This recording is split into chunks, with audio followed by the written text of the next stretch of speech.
Muy buenas noches, amigos y amigas de Plataforma. Gracias por acompañarnos en esta oportunidad, en este día jueves.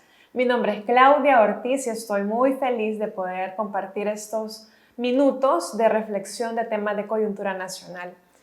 Quiero agradecer también a aquellas personas que han sintonizado los programas anteriores y que nos han dejado algunos saludos. Quiero enviar saludos especiales al usuario Alvarado, que siempre comenta estos programas. Muchas gracias por los ánimos, gracias por esos saludos. También a Rigoberto Rivera desde California. Un saludo, Rigoberto, gracias por sintonizarnos. Jorge Flores también, muchas gracias por los comentarios dejados. José Raúl Cornejo y Estela Flores, que nos saluda desde Vancouver, Canadá. Excelente, muchas gracias. Y en esta semana, queridos amigos y amigas, hemos tenido diferentes situaciones en la coyuntura nacional, pero yo quiero dar continuidad también al tema que hablamos la semana pasada y que hemos venido desarrollando a lo largo de un par de semanas, y es cómo podemos hacer para realmente hacer cambios que trastoquen esa estructura de poder y que al final se manifiestan en una superficie. Decíamos en el programa anterior que hay una frase que ocupan las élites, digamos, es una forma de operar, que es: dejemos que todo cambie para que todo siga igual. Y es generar la percepción de que hay un cambio radical en alguna situación, en algún sistema, pero realmente la estructura o la base de ese sistema se mantiene sin tocar. Por lo tanto, cualquier cambio que suceda en apariencia es solamente un pequeño maquillaje de una situación que sigue y seguirá igual. Nuestro país se merece algo diferente. Y en estos momentos nos encontramos en una coyuntura donde hay mucho deseo de cambio, y no solo pasa a nivel nacional, pasa a nivel también del mundo. Toda esa situación de la pandemia, en diferentes países han habido cambios de gobierno también. La humanidad entera está en un empuje hacia una diferente era, en lo político, en lo ambiental, en lo social, en lo cultural. Y es una oportunidad perfecta para poder hablar de cuáles son los cambios que necesitamos hacer en esa estructura. Por lo tanto, quiero hablar un poco de lo que me quedé la semana pasada, que es, aterrizar el tema del cambio a la Asamblea Legislativa. Yo creo que la gran mayoría de la población, y ha quedado bien evidente en las encuestas, desea un cambio en la Asamblea Legislativa. Me incluyo en esa población. Creo que tengo mucho tiempo, sin duda, de venir trabajando en temas relacionados con la lucha contra la corrupción, y la Asamblea Legislativa es una de las principales fuentes de corrupción. También algunas áreas del Ejecutivo, ya hemos visto el tema de la partida secreta, cómo se ha prestado desde tiempos de Arena, el Frente, y actualmente todavía tenemos algunos indicios de un uso similar a lo que se hacía de la partida secreta. Por lo tanto, no es un tema viejo, es un tema viejo, pero no es un tema solo del pasado, es un tema también del presente. Por lo tanto, es un patrón estructural. En la Asamblea Legislativa también hemos visto patrones estructurales que han venido desde siempre sucediendo en la forma de hacer política desde el legislativo.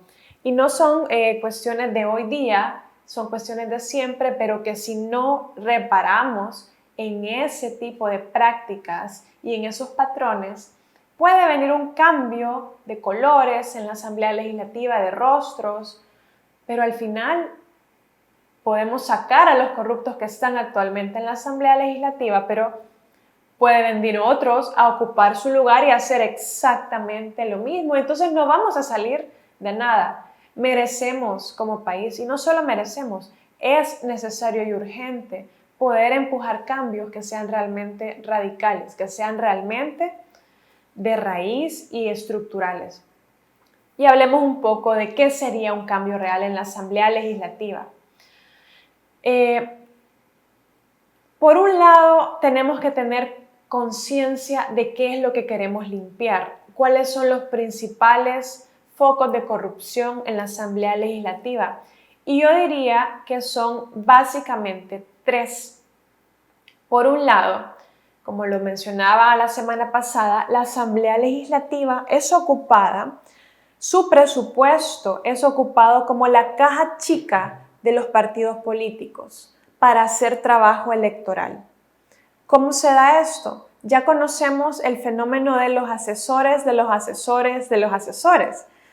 Se ocupan las plazas de la Asamblea Legislativa para financiar personas que hacen trabajo territorial y trabajo electoral para los partidos políticos que están ahí representados. Y es un problema grave en la política porque esos recursos que se podrían estar ocupando para hacer buenas leyes, para generar consensos, para atender mejor a la población que se aboca con sus necesidades, a los legisladores y a sus equipos, se está ocupando para comprar láminas, para comprar el delantal, el vaso de plástico, para pagarle a personas que van a ir a hacerle campaña en los territorios al diputado X. Entonces esto es una práctica que se ha venido dando desde hace mucho tiempo y que podemos evidenciar de alguna manera viendo cómo es la estructura de plazas en la Asamblea Legislativa. En promedio, cada grupo legislativo tiene entre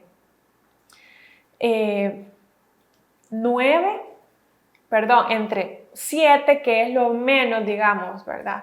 Hasta 25 asesores por diputado.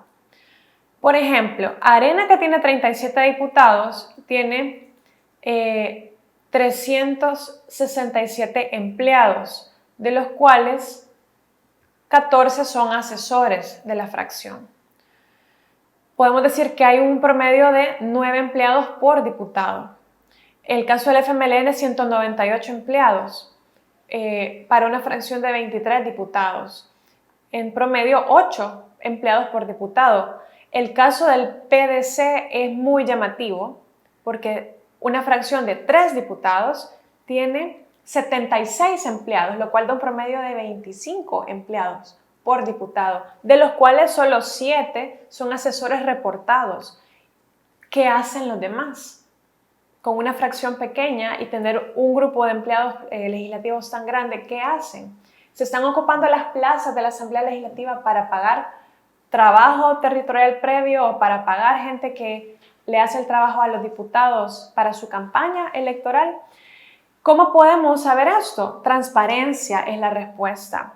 ¿Qué hacen estos empleados? ¿Cuáles son sus funciones? ¿Cuál es su currículum? ¿Está el currículum adecuado a la plaza que se les ha asignado y el salario que se les ha asignado es adecuado al trabajo que hacen? ¿Es justo en comparación con el trabajo que hacen otros empleados de la Asamblea Legislativa? Además, se conoce la práctica de pagar este tipo de empleados, pero que no llegan a la Asamblea Legislativa, simplemente llegan a cobrar el cheque que luego se lo endosan al partido político y reciben un pequeño reconocimiento por hacer esa transacción. Esto es grave porque trastoca la legitimidad de un órgano del Estado que es muy importante. No es muy importante para darle poder nada más al Ejecutivo y dejar pasar todas las leyes que desea el Ejecutivo. Al contrario, es importante porque es un contrapeso del poder y además es el órgano que en teoría debería representar los intereses de todos.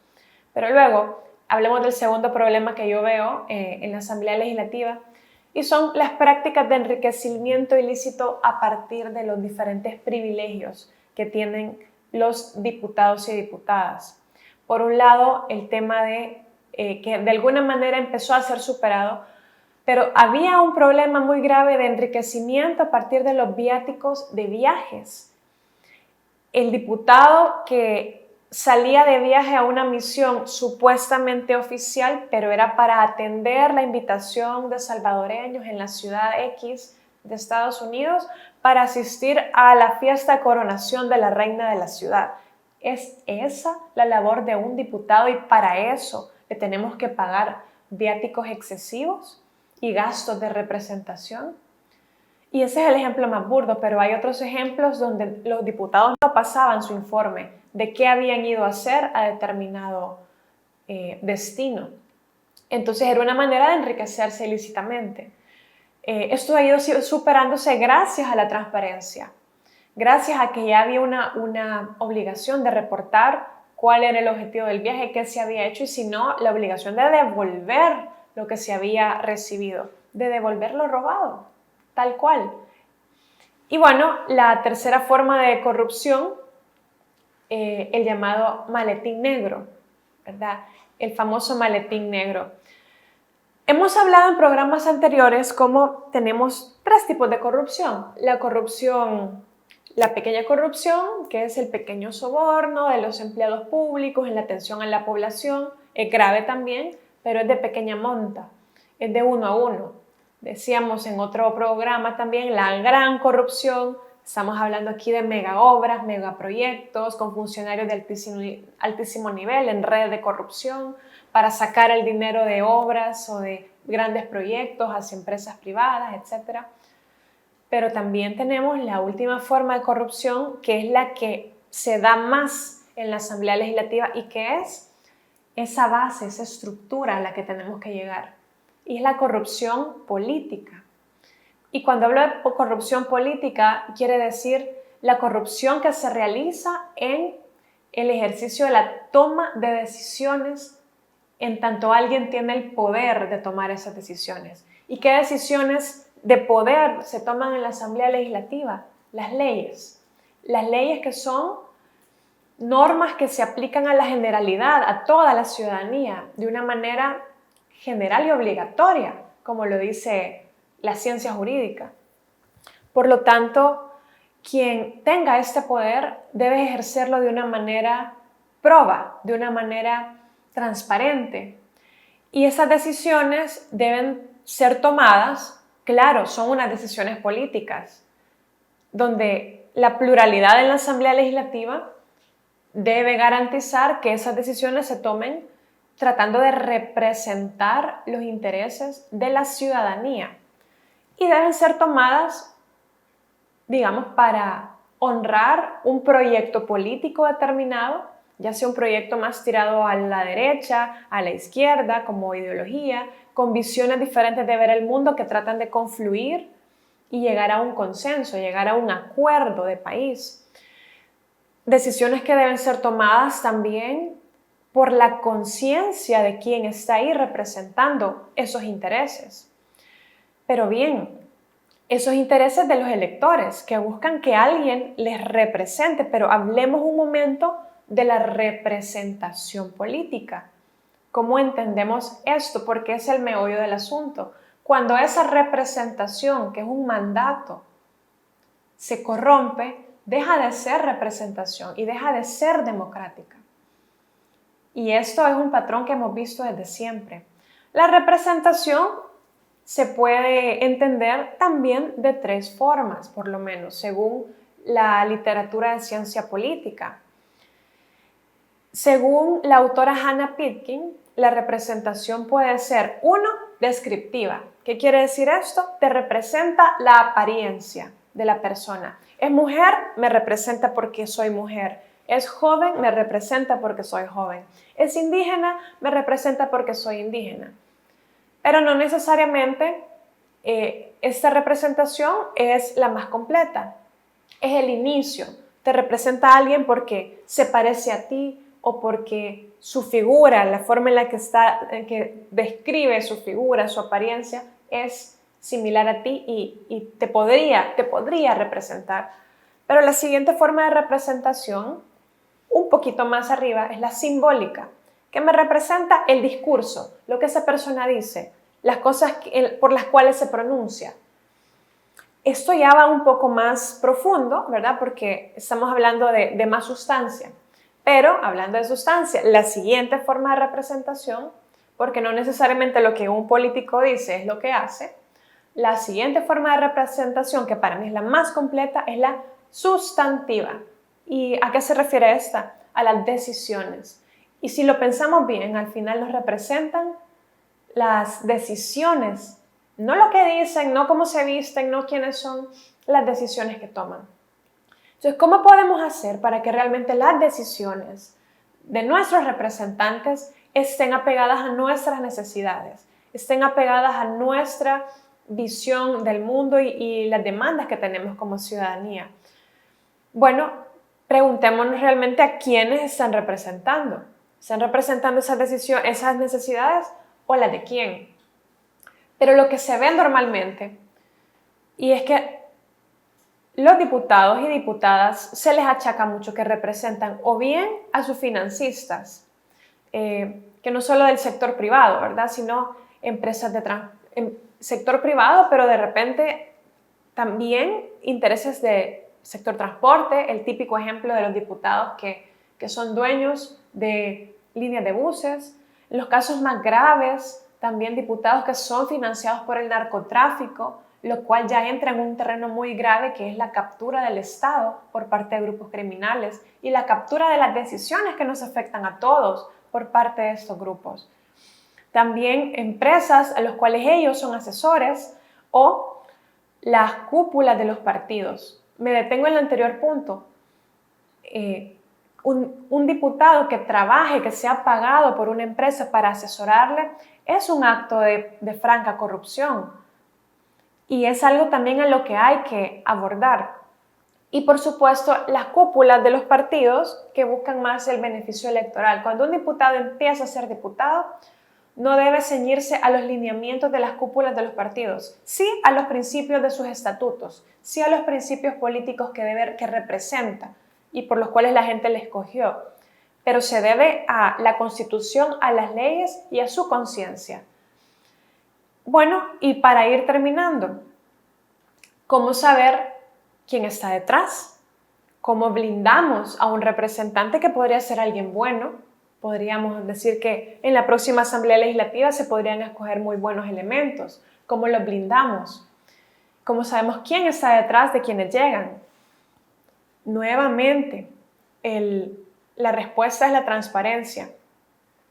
Y los mecanismos que se pueden implementar para esto, uno, para que no exista o exista menor posibilidad de ese maletín negro, es implementar leyes que obliguen a estos funcionarios, tanto los legislativos como los demás, pero hablemos de los legislativos, a hacer una declaración de sus intereses. En otras latitudes, en otros países como Chile, como México, Reino Unido, Estados Unidos, etc., los funcionarios públicos tienen la obligación legal, así como la tienen de presentar la declaración de su patrimonio, la obligación de presentar una declaración de sus intereses. ¿Qué quiere decir esto? Presentar una declaración de en qué empresas tienen acciones, de qué corporaciones o empresas son socios, en qué ONGs están como parte de la junta directiva, quiénes les han financiado viajes, en qué lugares han trabajado previamente, de qué sindicatos son parte, quiénes les han financiado sus campañas. Todas esas relaciones corporativas, gremiales, filantrópicas, etcétera, familiares, que no es pecado tenerlas, pero ponerlas al inicio de la legislatura, decir, estas son las relaciones que yo tengo. Y cuando voy a tomar una decisión que podría ponerme en conflicto siendo juez y parte porque tengo estas relaciones y no voy a ser necesariamente imparcial para tomar esa decisión, yo me abstengo. Y entonces podemos previamente saber quién es quién, teniendo esta obligación de presentarla.